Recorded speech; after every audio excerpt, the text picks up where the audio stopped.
Call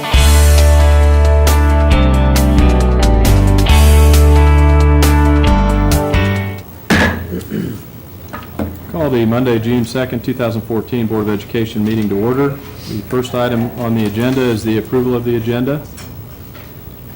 I would move to approve the agenda with a modification in the agenda under new business 9, item D, to move that to a different date, whether it is a work session or another retreat. Second. Can I call for a point of clarification? Are you asking that Be removed from the well, agenda. I know that, but are you wanting anybody present for that? So I would have the same session. Well, I would like to, if we could, have the same people in attendance that we did for the board retreat. Principals, directors. So is that your motion? Yes. Are you still seconding that? It's been moved by Board Member Liker, seconded by Board Member Waddell to approve the agenda with the exception of moving item D to either a work session or a special meeting to include those that were at the prior retreat and treat that as such. Is there any discussion? My suggestion would be that we move it to the next work session and treat it just as that, Okay. if we can. And that is the 16th? Yeah. And I think you may have to handle that based on availability as well. Yeah, we'll look at it, see if we can get the majority anyway. Any Yep. further discussion? All those in favor, please say aye. Aye. Opposed, nay. Motion carries 6-0. Item 3 on the agenda is audience participation. This will be the first and only opportunity for members of the audience to address the board if they so desire. Anybody that wishes to address the board? Item 4 is report of committees. Have no reports of committees at this time? Item 5, communications from other organizations. The first item that I'd like to mention is the letter that Jeff Brule from TMP and their leadership sent to the board thanking the school district for helping them out with their basketball season and allowing them to use our facilities, and I know they really appreciated it, and I'm glad we did. I think we have a lot better relationship going and been meeting with those folks, and but just wanted to draw everyone's attention to that. The next item then is from the USD 489 Foundation minutes are attached, and then the Hayes Rec Commission minutes are also attached. Any discussion on that? Item 6 is report of superintendent. First of all, just want to mention the retirement banquet. There were several board members attended. I thought that went really well. I think staff appreciated that, and I had a good time, and I think everyone that was there did. It was good. The graduations went well, the Learning Center, the high school, the middle school, and all of the things that go at the end of the year, they all went well, and glad to see that. We had the one fainting student that was a little worrisome for a while, but I think there was more EMTs and doctors on the stage within 30 seconds than you'd ever guess, but that went well. Board retreat, again, I think that went well. I thought we got quite a bit accomplished. We were going to talk about the budget tonight. We will wait till the work session then and get as many folks as we can that were involved in the retreat here to be part of that conversation. SMART goals will be drafted. We talked about that based on some of those things that we discussed with budget, plus some of the other items that were discussed at the retreat. One thing that I know we need to do, and that is prioritize the remaining reduction list. The big majority of those are negotiable items, but there are things on there that we need to discuss, closing a building, just things like that. But we need to create some goals and see in a timeline of when we want to start looking at those things, so we have a definite board meeting picked out when that'll be on the agenda. So we will take care of that. The next thing, and Shannon, if you want to pull that up, I think you have a copy, is Brian and his committee have put together information on the tech survey. If you want to just review that, I guess, real quick, and then give Brian and I any input, and we'll get that out as soon as we can, but you might take a minute to look at that.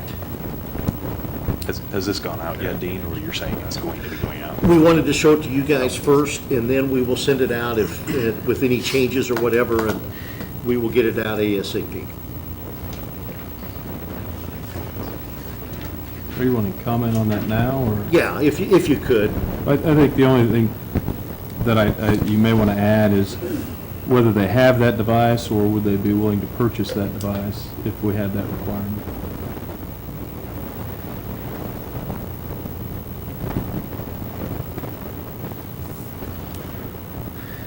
Now, with that as well, will they need specific software? Or are we going to utilize Google if they bring their own?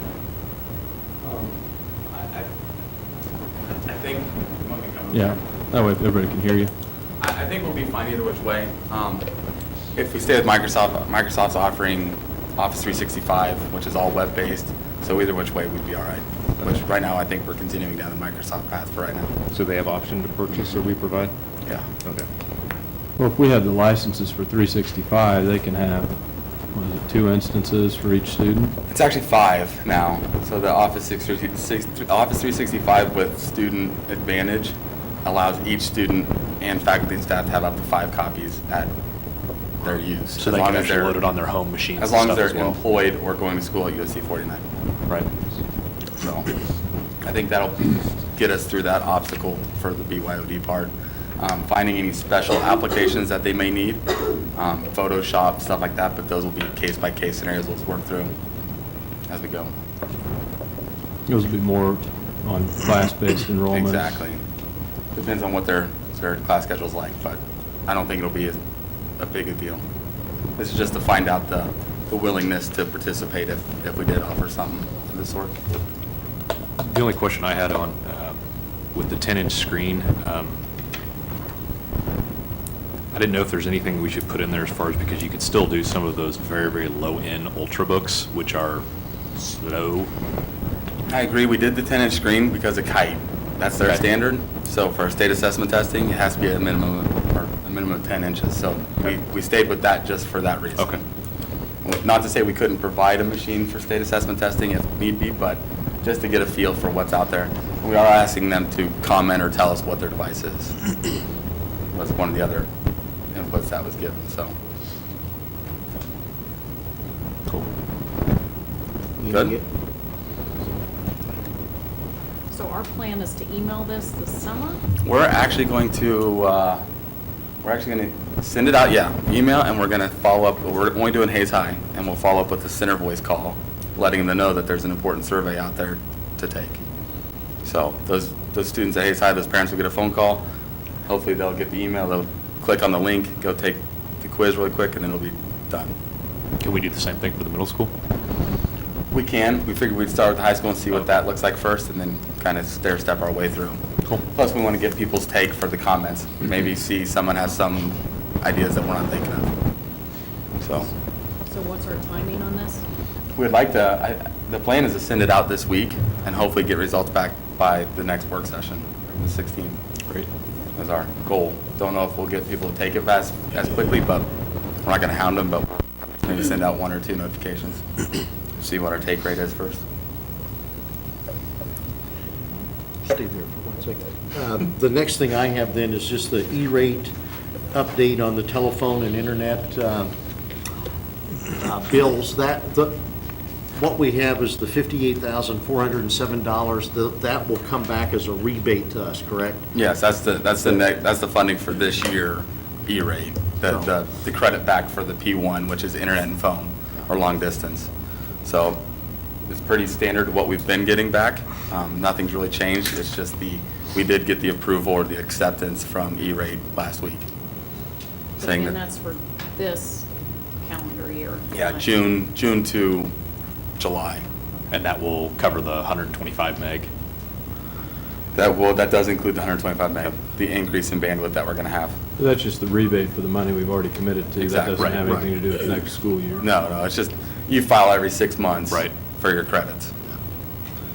Oh, we did get, they approved it quicker than they normally do. I guess that was. Yeah, it was one thing that quick. was unusual, very Yeah, quick. so. Very quick. So, good? We have the Chamber of Commerce Chamber Chat scheduled for June 13th. Not this coming Friday, but the Friday after. I will talk to Shanna, are you going to be here? You're Mark. To Mark about doing the presentation and then having some board members here. I believe we start at 9 o'clock and we'll do it in this room and have coffee and rolls or something. But I will be in Oakley that morning at the budget workshop meeting, but we'll do some legwork before that, obviously, and plan on a few of you to be here and just talk through that. I did present at Rotary today, and another good meeting, good questions. Just seemed pretty darn supportive. I mean, it was a good visit. So, and that is what I have for my report. Any questions? Item 7 is the financial report. I wanted to point out the bills under the consent agenda at 6.3 million is considerably larger than normal. That does include payroll for June, July, and August for our certified staff. That will finish out the entire fiscal year of payroll, so that is why it is so large. I also wanted to say that we did start our summer hours today, so Rockwell will be open from 7 to 5, Monday through Thursday, and we will be closed on Fridays to conserve energy. And lastly, I wanted to give you an update on our current status. We have not closed May yet, but after April's review, we're still within the $650,000 that we anticipated we would be short, months and months ago. So we will have to still delay the transfer to special ed and use most of contingency reserve to cover that, but we are within that amount to cover it, and that is including the $80,000 loss we had from our audit enrollment. So we're on track for those same numbers. Keep your fingers crossed. We still may, by the time we pay all the bills, have a little bit left. So we'll keep plugging away. And I'm sorry, the summer hours, is this the first time we've done this, or we've done this every summer? It's the First time. So this is first the- time for this office. I think the high school and maybe some of the other buildings have done that, but it's the first time district-wide that pretty much, I mean, I know the Learning Center's open on Fridays. Allen's program at Washington, the food program, is open there on Friday, but typically custodial, everything's going to be shut down, so we'll Do we have a way to consciously track at least the utility savings from this week going forward so that we can see what kind of impact it had specifically? well, go ahead. I'll say, we could compare it to previous years. It just depends on the heat and Sure. things like that. I don't know if it'd be a real fair comparison. I calculated just an average daily rate, Right. and we were hoping to save, up to 20,000. I don't know if it'll be quite that high, but I think it'll be a considerable enough savings that's worth making the change. Well, I agree.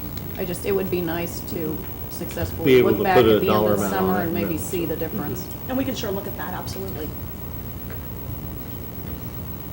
Do you have anything? Is there any questions? Item 8 is the consent agenda, which includes the special meeting minutes from the May 20, 2014 meeting, the financial reports, which is the petty cash report, authorization of the Clayton Holdings to make payment to Paul Wurtenberger in the amount of $50,985, personnel transactions, approval of bills in the amount of $6,355,929.44.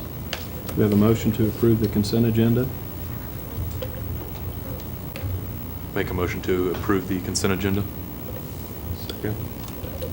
It's been moved by Board Member Bickle, second by Board Member Liker to approve the consent agenda as read. Is there any discussion? All those in favor, please say aye. Aye. Opposed, nay. Motion carries 6-0. Item 9A is the Edgenuity Online Curriculum Renewal, and Anita Sheeby, I believe, is here to present on that.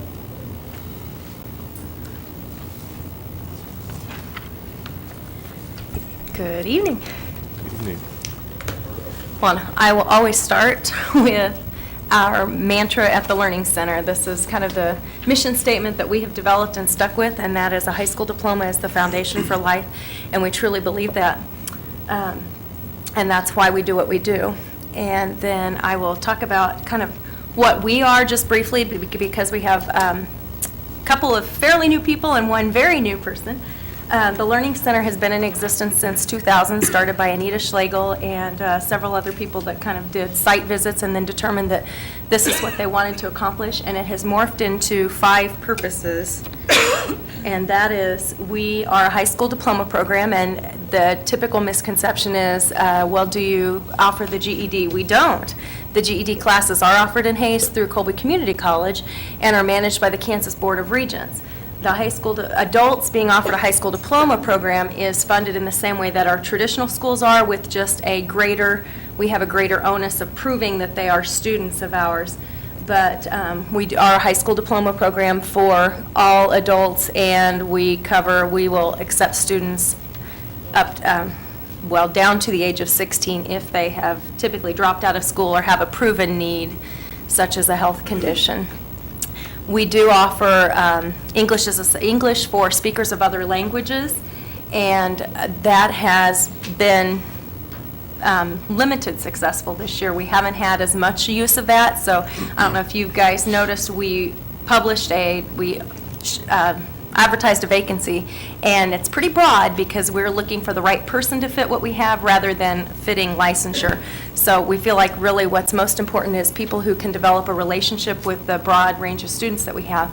So we'll see what type of person, I'm looking for the right fit person-wise, and we'll make the licensure work depending on what we find. So that in the past, those English classes have been offered every afternoon and every evening, and because the need seems to have diminished, or at least people utilizing those programs has diminished, for next year that may take a different shape. It may be just a couple of nights a week.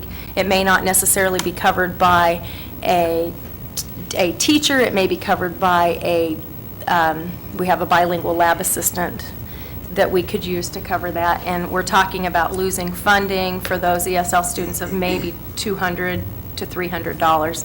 So it's pennies. We also offer credit retrieval and credit advancement both during the school year, and then the summer school program is also credit retrieval and credit advancement. Those are fee-based. Currently, we charge $100 per half credit if you are an in-district student, and $200 per half credit if they are out-of-district students, which includes TMP students. That program, if you qualify for free lunches, those fees are waived. Reduced lunches, there is not a reduced rate. Last summer, we had 131 classes assigned and 95% of them completed, and those would all be classes that students had already failed once at a high school. And of those 131, I believe 120 were Hayes High students. So we feel pretty positive that we're a big part of why Hayes High has the graduation rate that they have. We're also a part of why the graduation rate sometimes seems lower than area high schools, because all of the Learning Center's numbers are included in Hayes High School's numbers. We are not our own school. We are a program of Hayes High. So sometimes when you say, well, wait a minute, those aren't the numbers that Marty reported, when you see like numbers on the state site, that's because all of the Learning Center's numbers are included. And for our traditional aged high school students, they get lumped into those same numbers. Another service that we offer that's also fee-based is for adults who already have their diploma but want to brush up on, say, math skills or computer skills. They want to just take a basic class. The most popular lately has been Spanish for some of the foster grandparents. They want to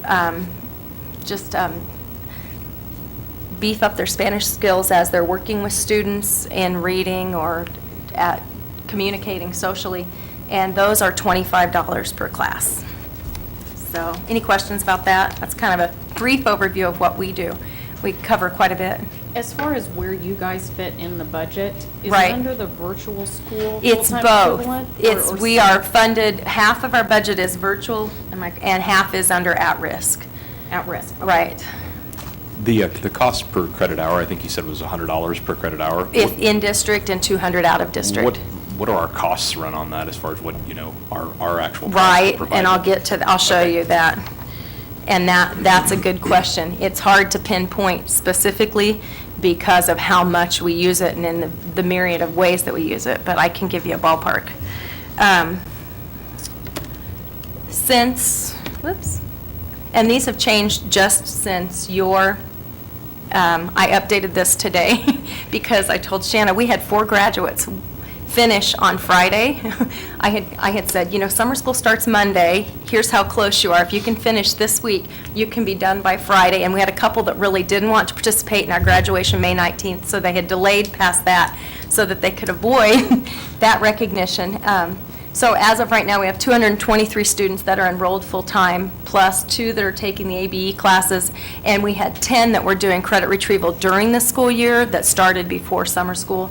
We have 105 classes assigned for summer school as of right now, which started today, and I anticipate we will have a few more trickle in. So we've had 28 graduates since July 1 of this year, which we feel pretty proud of. That if we can stay right at between 20 and 30, we're always excited about that. But 4 on Friday, I think, might have been a record. Since opening June of 2000, we have had 2,554 different students enroll, and many enroll multiple years, 270 graduates. And we've helped, we don't have a good count on how many more we've helped graduate. That would be people who've taken like a class that's helped them remain on track to graduate. Of those 223 that are enrolled, I guess it's important to say, we do not receive FTE for all of those. We received FTE this year for 101.3, I believe, somewhere around there. Many of our students, when we receive funding for them, we receive partial funding because they're not full-time students. We are also there are 93 virtual schools or programs in the state of Kansas. That increased 13 this year. We are only one of 5 that enrolls year-round. The other 88 cut off funding after the funding period ends, so they'll usually cut off funding as of October 1st. And the reason we've made a commitment to enrolling year-round is we would like to meet students where they are, and when they're ready to complete their diploma, we would like them to be able to do that at that time. And as a result, there are some students that we have that we will never receive funding for, but there are also students that we receive funding for that will not graduate with us, so it balances out. The online program that we use is called Edgenuity. It is accessible 24 hours a day, 7 days a week. It's web-based, and there are 5 free downloads that it operates on. So our students, we do offer laptops for them, but they also can use their own devices. And just this year, they've made it, almost all of the classes are smartphone compatible as well. It's a small screen, but if you can handle the small screen, you can complete many of the tasks on your phone. We feel like it's very engaging and interactive, and we've seen an increase in class completion because of switching from Edgenuity to, those of you that have been here long enough remember Novanet. And before that, the classes, when the Learning Center started, they created their own classes using videos that we purchased and developing curriculum. It was very labor intensive, so we're excited that technology has taken us to this point where we can get to something that is so useful and less labor-intensive. Edgenuity got started by a gentleman who saw his nephew who couldn't attend school because of health reasons, and they were looking for an online curriculum and couldn't find anything that they liked. Everything was very text-based. It wasn't visual or auditory, and as a result, he created this. He was into the techno world, and he decided that this was something that he felt strongly enough about that he created it for his nephew, and enough people saw it and liked it that he started marketing it, and they have grown exponentially. It's based out of Scottsdale, Arizona. You can look it up if you ever want more information. It's edgenuity.com. But it's been very powerful, a powerful tool in what we do. There are many pieces that are positive in it. what we really like is it has an instructor that you can see, you can listen to the lecture. For classes other than English, students don't have to read the text to get it, which for many of our adult students, that's why they weren't successful in school to begin with. So they can listen to it, they can pause it, they work at their own pace. It's all self-paced the way we set it up. They get immediate feedback on the assessments that they take. It gives them progress monitoring daily, or every time they log in, they can see exactly where they're at in the class, how much they've completed, how much they have left, which for many students is motivating. There are lots of tools to help our students be successful using this curriculum. I mentioned cumulative exams must be proctored by a licensed teacher, and that's just a state law, so just a item of note. In the district, not only do we use Edgenuity at the Learning Center, but as of right now, we have committed 5 licenses to KVC Wheatland, which is our psychiatric residential treatment facility, where we have one teacher who teaches K-12 all subjects. So we use Edgenuity to support her secondary instruction, because there is no way that that one teacher can directly teach every subject at every grade level. And those students' stays is typically a pretty short term, 45 to 90-day stay, so they're in and out, and you have students coming in and out at all times. So it's worked well to support instruction there. We also use it at Westside in a more limited fashion to be a more blended learning model, where we might use the instruction, but then the teacher will create other activities for practice or for assessment. But we've committed 5 licenses to Westside as well. We also have opened it up just in the past 2 years to Hayes High and Hayes Middle School. The teachers have access. They cannot assign classes to students, but if the teachers would ever want to utilize the lectures in their classes, they can project those. If they had a student that was absent that they wanted to use specifically, say, one lesson and reteach that concept or teach that concept to the student while the rest of the class is doing something else, they could certainly use it in that way. We've talked about for next year possibly using it for Latin 1 and 2 support, depending on what the need is as the students' enrollments come back. And Marty and I have talked, and I know there's a need. We're not sure how great the need is and how many licenses that will take. The way Edgenuity works, when I mention licenses, you can have any number of student accounts created at one time, which is different than Rosetta Stone. Rosetta Stone, you pay by the student account. In Edgenuity, you pay by the number of students that are accessing it at any one time. So we basically have 25 access points that we purchase. And I'm going to show you, I've talked to our sales rep extensively about other options, and because we anticipate the growth in the district, the use of it growing. Any questions about any of those? So you've been using this This would be, right, we've used it for 5 years. for 5 years? Right. Okay. And the main difference is that you're trying to move to a site license versus an end user? That's going to be my recommendation tonight, right. And the reason the site license is now, we feel like it's financially available to us, is because for the first time, Edgenuity has now offered a 3-year price lock, and we have to make a commitment that we're going to remain with them for 3 years. Within that 3-year commitment, the type of pricing that we use can change. That's the commitment I got from the sales rep. We do not have to stay with the site license if we don't see the usage, and I can get usage reports from them daily, hourly. You know, I monitor the usage all the time, but they will send me a report that shows how many people are using it and at what time, and over any number of days. But the site license would give us an unlimited number of access points at any one time. It also does not limit the classes. Right now, we purchase 45 courses. We could use any of their courses. If we commit to the 3-year commitment, it's $25,000 a year, and we were currently paying $23,195 for the 25 licenses and the 45 courses. I talked to Marty Straub. He and I talked the other day about the possibility of, we've always said, well, Hayes High students, if they're taking credit recovery, they cannot log on during the hours that the Learning Center is open, because between Westside and KVC and the Learning Center, we are typically maxed out. We're somewhere between 22 and 25 people using it. Sometimes it'll dip down to 18 to 20, but On a typical day, we're maxed out. If for summer school last year, we paid additional money to purchase an additional 5 licenses because for the months of June and July, because there was an additional need for summer school. This year, right now, we're going to manage with 25. I have 26 scheduled each day, and I'm just counting on somebody being gone every day, which is typical. But when I had originally talked to her, I was thinking, well, the 3-year commitment with 25 licenses and adding the MyPath, which is something new they're offering this year. But I think for our money, I'd feel more comfortable recommending the $25,000 without the MyPath for right now. She can add the MyPath for an additional $5,000 a year, but I would like to visit with her more. We have a training on June 20th.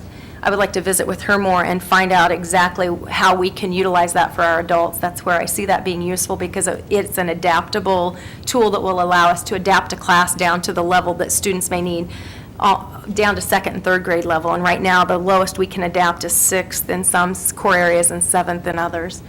But for now, I don't feel comfortable purchasing that.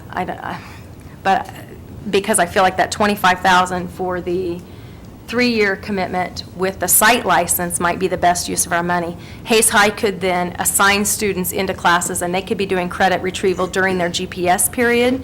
They could explore unit recovery, which is students just completing the portion of a class that they did not, say they were gone for an illness or gone for a pregnancy, and they missed maybe a 6 or 8 week term. We could assign just that portion of the class and retain the grade from the remainder of the class that they completed at Hayes High. There are some exciting uses, and then Hayes High could manage those uses with training from us. And we have 2 teachers from Hayes High that come help us out during summer school that already know Edgenuity very well. But So total budget impact from this year to projected next year would be well, if we $2,000 right, 1,000, yeah, 805. But you're getting more. You're getting We would get significantly more, I believe, depending on, that depends on the usage, and that's where I would monitor the usage to make sure it's worth our money. If it's not, we can always go back to the 25 or 20 license model. That's why I always monitor it anyway, because we can always drop it down if we need to. But the 3-year commitment does not lock us into that $25,000 per year. It only locks us into using Edgenuity. The nice part is it also fixes the price for us over the next 3 years if they would increase their price. We don't lose the price. And from a budget standpoint, the Learning Center is its own budget, but under the larger operating budget, but it's kind of has its own little The piece. virtual school, yes. Virtual school. Right. That's what it's The listed. Well, we're dollars- 2 things. We're alternative and we're virtual. The alternative piece is under at-risk. The virtual is, The dollars that they generate just go into general fund like any other program Okay. that we run. I explored some other options. How much do you want to hear about them? I explored pricing Edgenuity through Smoky Hill, which I presented last year as well. It's the same price for them. It's $10,000 per every 100 completed courses. We had last year 179 completed courses online, and that didn't include the 131 from summer school. So you would be looking at $30,000 to go through Smoky Hill. And the reason they can offer it, by the way, they purchase a site license. And in going through Smoky Hill as a service center, we would lose our autonomy. We could not assign courses. We would have to contact them. We could not customize our courses to be consistent with Hayes High curriculum. In my opinion, that's probably the least desirable of any of the options. I also looked at another curriculum provider, Odysseyware, and it's probably the most comparable to Edgenuity. Some drawbacks would include, other than what I listed there, it's still very much text-based and not as auditory and visual-based. They do have videos embedded. They are optional for students to watch. It also does not force students to work through the progression of the curriculum. They can pick and choose where they go. And for us, for the population we work with, we've been there before. That's how NovaNet was structured, and that was a big part of why Edgenuity was chosen when it was chosen, was because of that format. So we really didn't feel like that would be positive for us. It also does not offer Latin as a foreign language, and as we're looking at using Edgenuity at the high school, we felt like that was important. So I guess I feel very positive in recommending Edgenuity. We've experienced great success with it, and they are very responsive when we make suggestions for changes. They take care of them right away. If we find issues as far as curriculum or content, today there was a broken link, and I emailed them, and I got an email back within 30 minutes. It's been forwarded to the curriculum department, and it's taken care of already by the end of the day. So those kinds of things are positive for us. So I guess that would be my recommendation. I would like to renew it with the site license for the $25,000, as long as you're comfortable making the 3-year commitment to keeping Edgenuity as our online curriculum provider. How do you, maybe I misunderstood you, but for the ESL class, we only charge 25? We don't charge anything for those. I didn't talk about So- that. Well, what was the one you charged? Was it the Adult-based Spanish? education. Oh. Why do we charge 25 for that, but 100 for the others? I don't know. Because I don't know, because that's how it's always been. I think it's provided a service for students. When you had asked how much does it cost us to, well, and so we have 310 classes completed. That's not, that was another distinction. The cost on Smoky Hill is for classes assigned, not classes completed. So we had 310 classes completed, not assigned. We assigned significantly more. I don't have a number on that because I don't know. It does not keep track of when they are assigned unless you set that date. We don't always do that. Our adults don't always want a target date. So we would have, the 30,000 would be a ballpark because it could be more, because we'd assign more classes than that. So if you look at how much we get out of what we purchased for $23,195, we had 310 completed classes. So it costs us, just for the curriculum, it costs us less than $100 per course, but then you have to factor in all the staff time. So when I checked around, I feel like we're still pretty reasonable. Greenbush charges $150 per credit hour, and they do a lot of credit recovery. And I was trying to think, Smoky Hill, I believe, charges $100. Does that sound right? Do you remember? I don't remember for sure, but Okay. I think 100's close. So as we were trying to remain competitive, that's where we came up with because I've looked at that every year. Well, do we need to increase it? And we feel like 100 is a significant amount already for families that are struggling anyway. And of those summer school students, the number that do qualify for free lunches has grown every year. It's gone from, when I started 4 years ago, it was at about 45%, and it's increased every year. This year, I would say we're at about 70% that do not pay fees for summer school. Last year, it was 67%, and I would So say... then, while 300 courses at $100, we're looking at 30,000, how much of that are we truly getting then if we're not charging for 70%? Well, but not all of those are credit recovery. Okay. Many of those, 179 of those, are our students that are graduating, that we get that funding for. And that 101 FTE is a significant amount of money. Are we still giving laptops for everybody that enrolls? Not we check them out if they can prove progress. And what I have done for laptops, we swapped Alicia Brungart at the middle school about 30 laptops. She needed a classroom set that could run a program for her, with the software that she uses for her yearbook and journalism class. And we needed laptops that were more durable because the HPs that were going out were coming back with screens broken, and the plastic around the screens were broken, and the Dells were much more durable. So we upgraded the Dells with the same memory upgrade that the middle school got, and we have been checking those out. So really, they're not worth a lot. They run the program because it's web-based. How many would you say you have checked out? Right now, I have 18 checked out.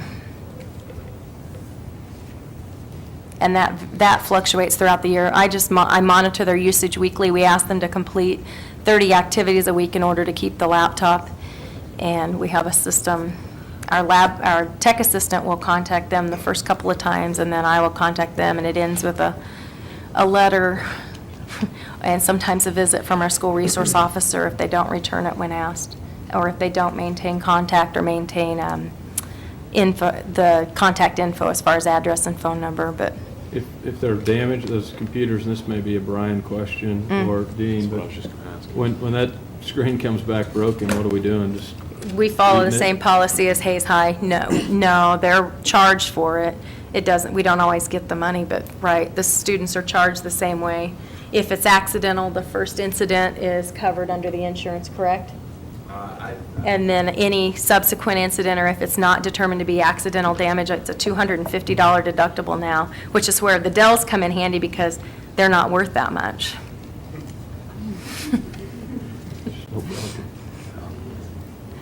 What,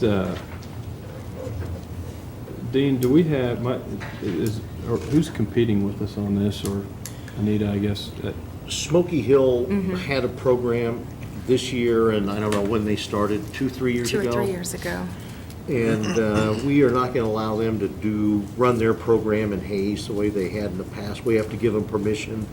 And I sent a letter to the state and Smoky Hill saying that we don't want them to run their program that I feel, Anita feels, that it competed with us. Even if we get a few more FTE in our program, it's going to make a big difference. So no one will be competing with us. That was why I asked. I'd Yeah. heard rumor of that, and I was just, I guess somehow we signed off on that in the past, and I think it was a de facto. I think they started it. It was asked forgiveness, not permission.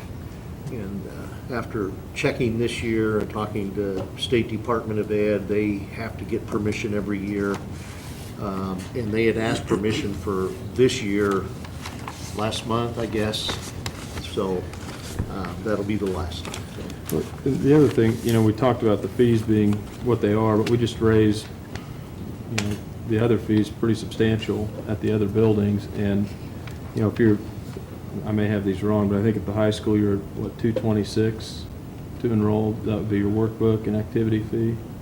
I believe. 66 for the activity fee and 160 60. for the other.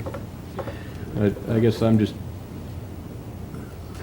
if you're a parent, this is your other Yeah. option if you don't want to pay those fees, but it just seems like it ought to go. I was going to ask Anita to clarify. I mean, when these students enroll, they pay those same fees, correct? They don't. They Our don't Learning pay the- Center fees don't. They pay a technology fee if they don't qualify to have it waived. But our adult student, we have never charged a fee.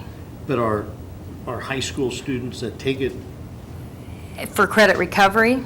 yes, For credit. that's the, That's the $100 per class fee, because And they they get- will have already paid, they've already paid that enrollment fee at the high school. This is in addition to that $100 per half credit. Well, they paid it in the year that they got the education that they didn't get the credit for. Well, you're talking adults? You're I'm talking talking, students.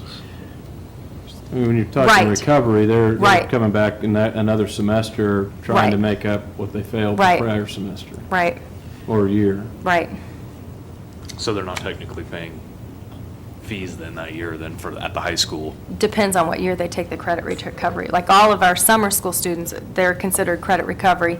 They've paid or it's been waived for them for this school year. and then adults, They don't pay an enrollment fee. and how many adults do you think do we have? I have 24% of our 223 are under the age of 18, or 18 and under. They are of a cohort that has not graduated yet, so 76% are adults. I think charging a fee would be a deterrent to people coming to our program. And if they don't have a high school diploma, a fee is going to be pretty tough for them to come up with. How often do they pay that fee? Once a year or The- once ever? Which one? Well, the $100. the That's for $200. every class. So we have students who are coming for June and July session of summer school, because we run a morning and an afternoon in June and a morning and an afternoon in July.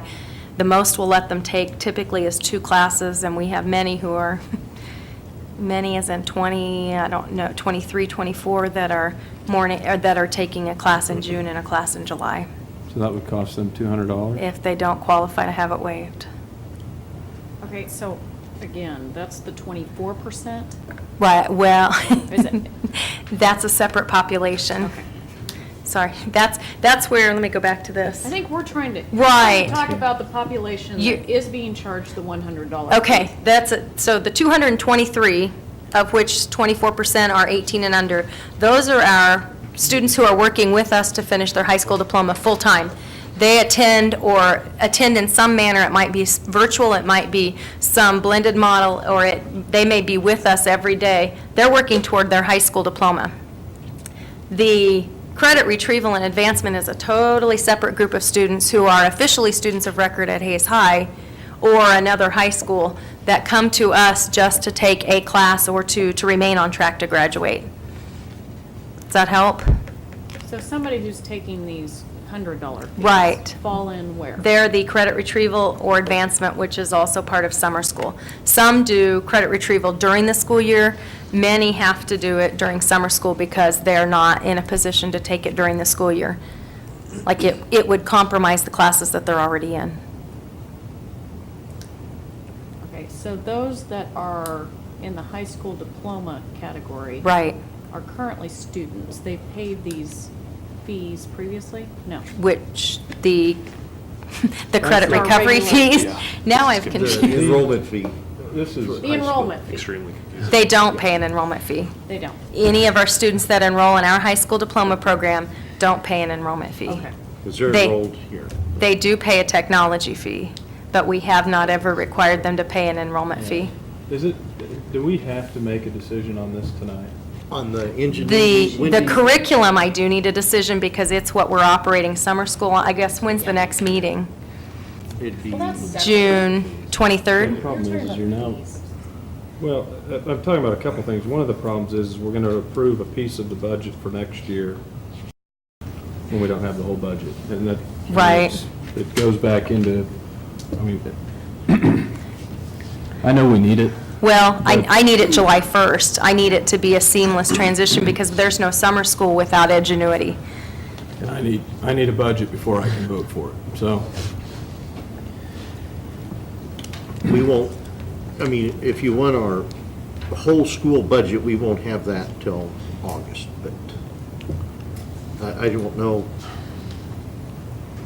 And I think on the other numbers there, I mean, as far as the fee, we could probably put that off to a later date, but you've successfully confused me tonight, so. Sorry. I'd like to see a breakdown, I guess, as far as how those are all done with each student, what they're paying, and just to get a better idea on this, because I'm the same way, I'm confused. But are we going Okay. to put your program at risk for summer school? If you delay the decision? Yes. Potentially. Okay, we can't do Right. that. Because that is our curriculum for summer school. That's what allows us to have 26 students that are working on English 9A or English 9B, English 10A, English 10B, English 11A, English 11B. We have Algebra A and 1A and B, Geometry A and B, Algebra 2A and B, potentially government. It's significant. That's the only way that we can operate summer school, the way that we operate summer school presently. Otherwise, you're hiring teachers to cover each of those pieces. Okay. Here's the way I look at this. This is a program that we've had for years. It's been budgeted every year. In the way, when I was asking questions, this software is the virtual school. I mean, you cannot have this. So she ceases to function without this software purchase. This is, I mean, if, we can get down into the fees and Right. her budget specifics, but it won't change this particular picture. Well, and I do create a budget that I sent to Richard every year. I haven't sent anything to Tracy yet that is specific to our program that delineates our teachers, the online curriculum. I can tell you exactly how much we spend and how much we provide for the district, and I will tell you that we provide significantly more than we take back. they generate more funds than what they cost. And this is an ongoing, every year this has been approved, some shape or form. I don't know if it's ever come to the board. Well, I think it just came over the 20,000 mark, maybe last year's the first time that I came to the board. I guess we can discuss the fees at the work session. I'm happy to do that, and the fee structure, and see if we're still reasonable within the bounds of what everybody else in the school district is paying. I guess I feel pretty strongly that when we start charging fees for our program, you're going to run the risk of losing the people that the population that we seek to provide services for, because things that are fee-based haven't been successful for them. That's why they end up coming to us, because we are a free program. They've either attempted the GED and not passed, or cannot pay the cost, which is now $120 for all 4 subtests of the GED. So we are an alternative because we are free. I don't know. So I would propose that we go ahead and approve this request so that she can keep doing what she needs to be doing, but that we ask you back for the next work session to more specifically understand each of these piece parts, specific to the fees, what goes into those fees, are they competitive, and what could be changed. Is that a motion? I so move. Do I have to And which- repeat all that? Which version were you proposing? That we, As recommended. As Site recommended. license and 3-year commitment. yes. Second, yeah. It's been moved by Board Member Rankin, seconded by Board Member Patterson to approve the Edgenuity site license with the 3-year commitment. Is there any discussion? I would ask Bill, would this be considered a service or a good? Because I think that changes things dramatically, doesn't it? We can enter into a 3-year non-service agreement with the condition that we'd be able to get out of it if funds are not budgeted in future years. I was more And there's a concerned, contractual attachment that needs to go attached to all contracts that says that. I was more concerned with the low bid aspect of it. Because you've got the Odyssey ware that's $19,750 and that one's $25,000. But it's not for the same product. Right.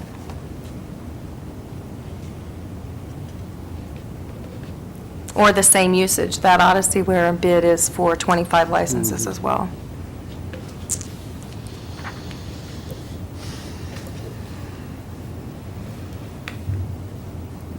Any further discussion? If not, I'll call for the vote. All those in favor, please say aye. Aye. Opposed, nay? Nay? Nay. Motion carries 4-2. Can I end with a story, since I always bring you stories? I ran into one of our May graduates in eating out Sunday, and, you know, we always greet them, and I asked how she was doing, and she said, "I have to tell you," she's in her 50s, she's a mother and a grandmother. She said, "I attended graduation again this year." She said, "This is the first graduation that I've ever attended that I did not cry." So that's why we do what we do, because that had always been on her bucket list. She's worked professionally for 20-plus years.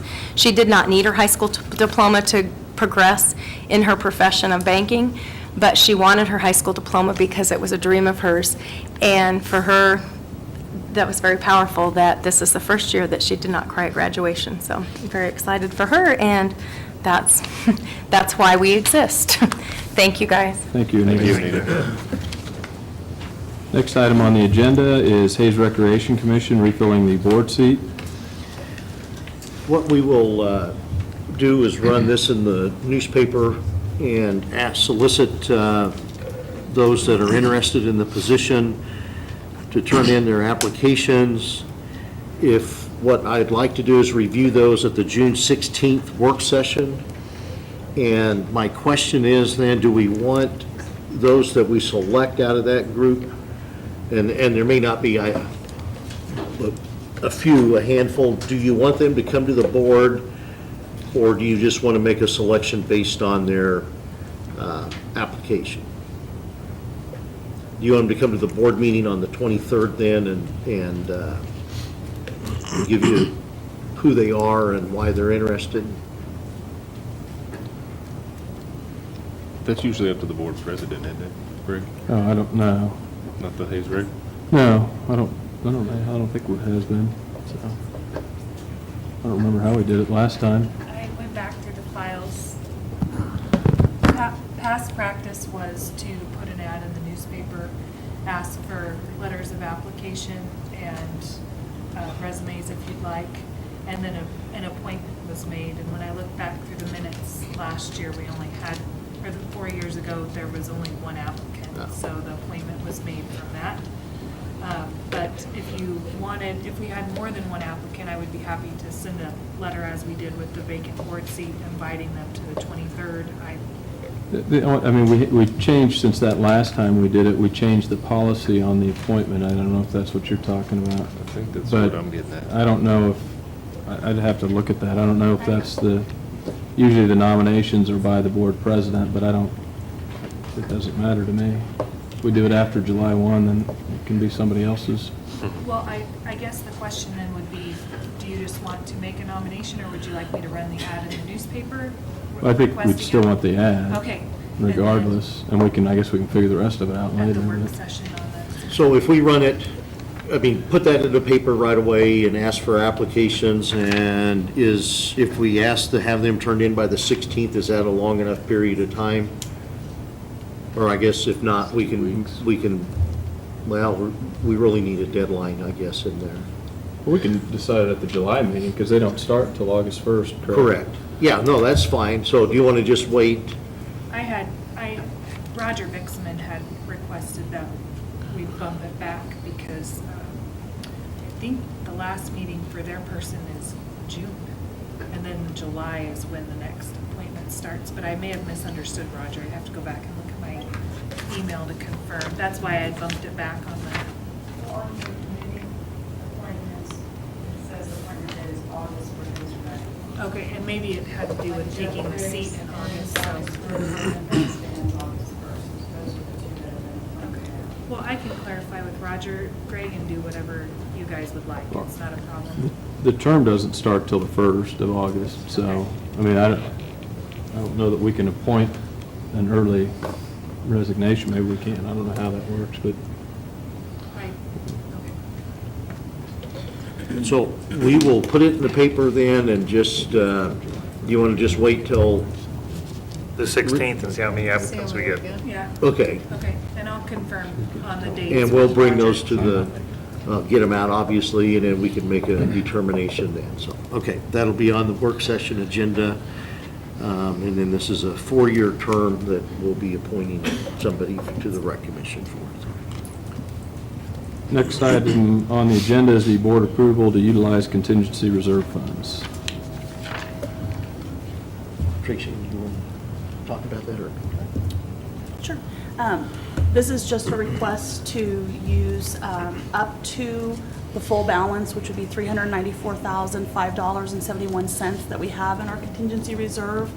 It's been recommended by the KSDE and our district auditors, we carry a balance in the contingency reserve, but based on the situation that we are in this fiscal year, we are going to need to use the majority of that to cover our bills and salaries for this year.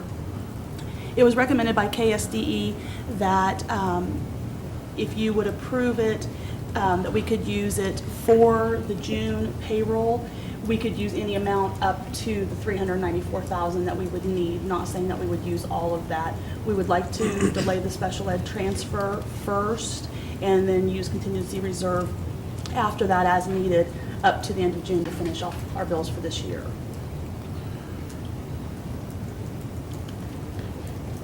Do we have a motion to approve the use of the contingency reserve funds? So moved. Second. It's been moved by Board Member Patterson, seconded by Board Member Liker to approve the usage of the contingency reserve funds. Is there any discussion? So you don't know if we're going to have to use all of it or not? Not yet? Okay.